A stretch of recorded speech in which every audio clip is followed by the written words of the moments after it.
আসসালামু আলাইকুম। সবাই কেমন আছেন? আশা করি সবাই ভালো আছেন।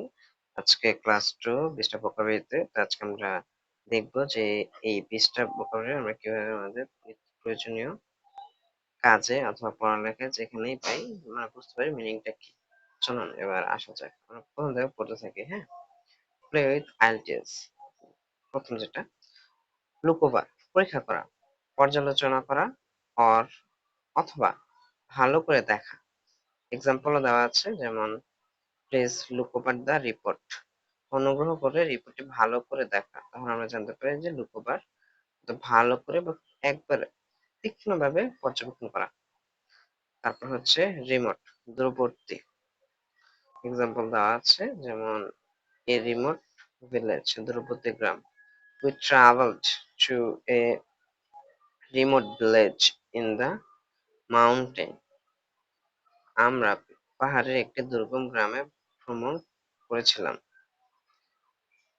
vulnerable, সংবেদনশীল, দুর্বল or সহজে ক্ষতিগ্রস্ত হওয়ার সম্ভাবনাযুক্ত। তার মানে হচ্ছে অনেকটা negative.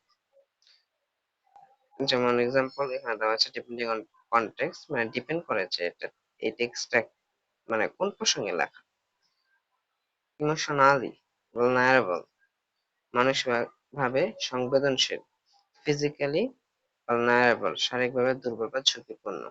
vulnerable vulnerable to attack, আক্রমণের ঝুঁকিতে থাকা। 4.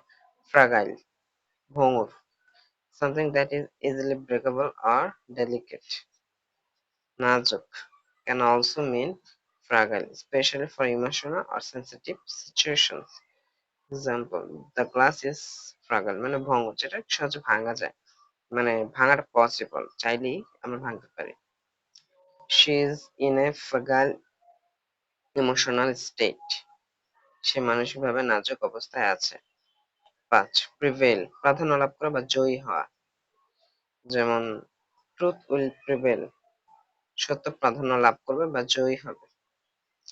6 নম্বরটা হচ্ছে কনসিকুয়েন্টলি, পরিমাণ স্বরূপ, অ্যাজ এ রেজাল্ট, যেটা আমরা পড়ি, যেমন he didn't study consequently he fail the exam, সে পড়াশোনা করেনি ফলে পরীক্ষায় ফেল করেছে।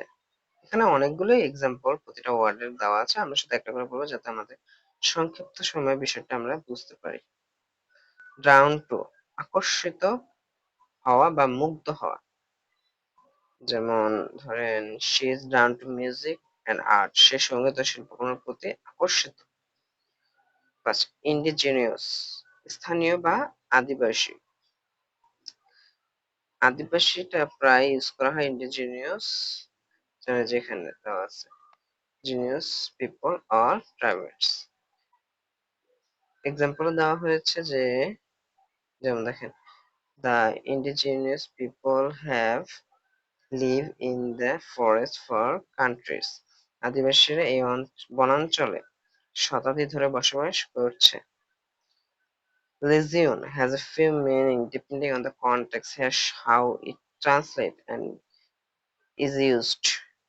আমরা এখন legion সম্পর্কে জানবো। A large group of people, special soldiers. যেমন legion সৈন্যদল ক্ষেত্রে বোঝায়, যেমন a Roman legion was marching. marching অর্থ অগ্রসর হওয়া।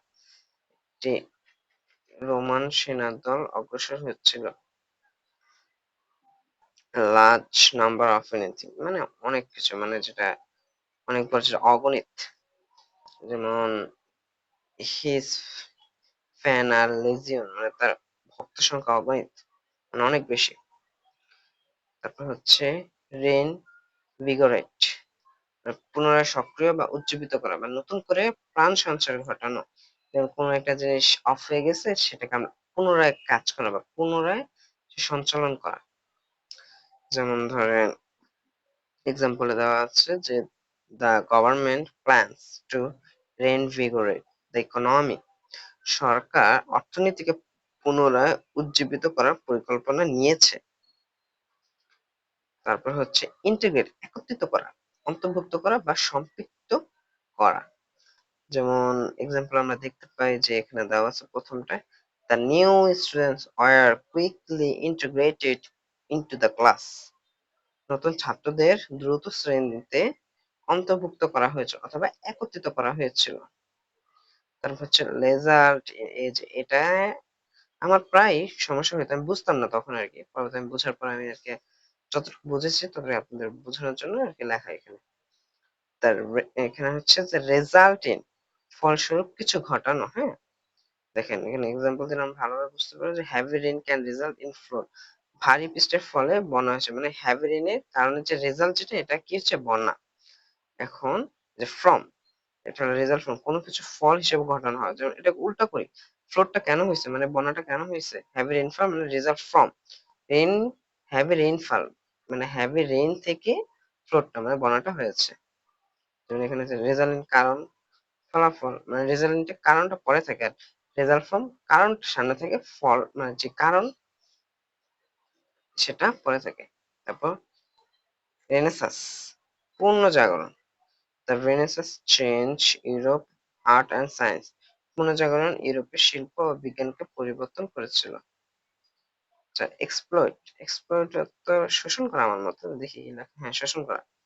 In Bangla can have two meaning, two main meanings depending on the context.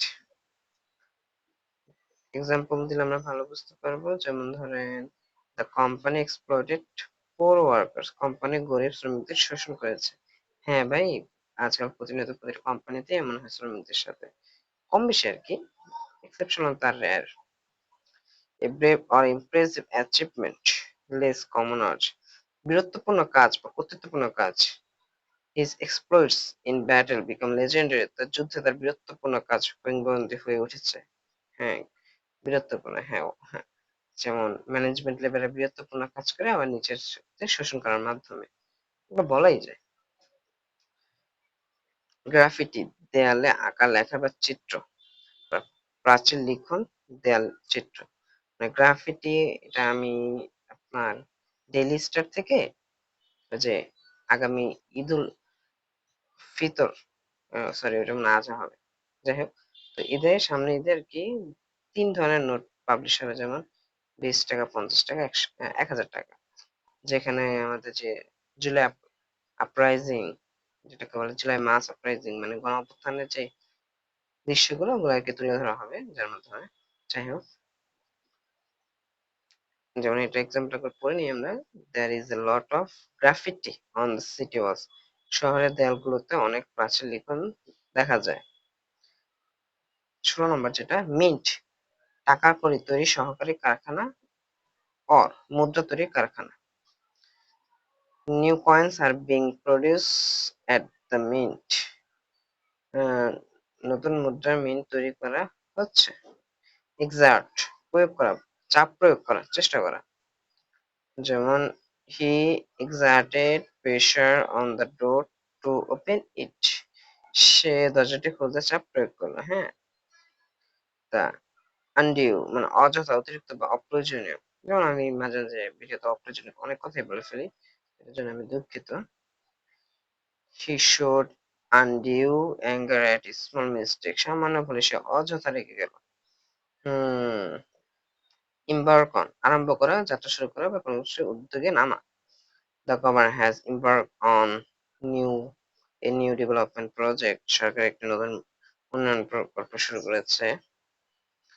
অর্ডিল, কঠিন ও যন্ত্রণাদায়ক অভিজ্ঞতা, ভয়াবহ দুঃস্বপ্ন মানে দুঃসময়, দুঃসহ পরীক্ষা।